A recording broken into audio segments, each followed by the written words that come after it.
ስሜኔ ሆይሻዬ ዳክዬን ለመብላት መንገድ ላይ ጠብቋት ማገት ከዛ ቤቱ መጥቶ ውሃ አፍልቶ ሊገነጣጥላት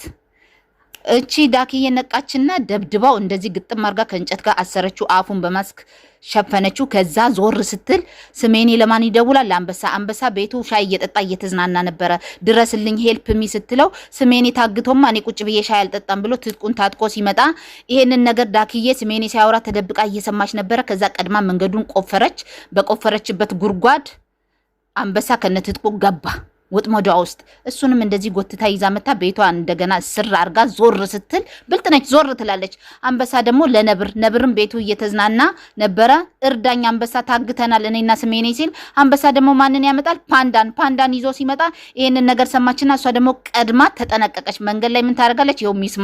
ሚስማሩን በታትና እነሱንም ወጥመዷ ውስጥ አስገብታ እንደዚህ ይዛቸው መጣች አራቱንም አረደች ስጋ ቤት ከፈተች ከዛ በተለያየ የፓንዳ የነብር የአንበሳ የስሜኔ ስጋ አለ እያለች ይሄው እየሸጠች አሁን ሀብታም ሆናለች እንደሷ እንደ ዳክዬ ሀብታም የለም